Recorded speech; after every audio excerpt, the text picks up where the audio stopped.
నిన్న రాహుల్ గాంధీ గారు మన దేశ యువతకు వారికి ఒక భద్రత కల్పించాలి, వారికి ఉద్యోగాలు కల్పించాలని చెప్పి వారు ఏదైతే నిరసన చేస్తున్నారో దాంట్లో వారిని జైల్లో పెట్టడము, వారిని పోలీసు వాళ్ళు ఇష్టం వచ్చినట్టు ఎంపీలు కూడా వాళ్ళందరినీ కూడా వారు జైల్లో తీసుకువెళ్ళడము, ఏదైతే మోడీ డిక్టేటర్షిప్ ఈ దేశంలో నడుస్తుందో మనకు తెలుస్తుంది. నరేంద్ర మోడీ గారు 3 కోట్ల ఉద్యోగాలు కల్పిస్తారన్నాడు సంవత్సరానికి. అంటే ఇప్పటి వరకు 30 కోట్ల ఉద్యోగాలు కల్పించాలి, కానీ వారు యువత పైన దృష్టి లేదు.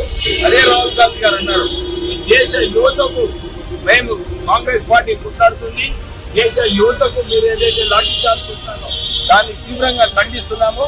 సో డెఫినెట్లీ రాహుల్ గాంధీ గారు ఏదైతే నిర్ణయం తీసుకున్నారో ఈ మోడీ ప్రభుత్వం వ్యతిరేకంగా నిరసన తెలుపడము, దేశ వ్యాప్తంగా రాహుల్ గాంధీ గారిని అరెస్ట్ చేసినందుకు కాంగ్రెస్ పార్టీ యువకులందరూ కూడా నిరసన తెలుపుతూ ఈ తానాషాయి ఏదైతే మోడీ ప్రభుత్వం చేస్తుందో అది నడవదు.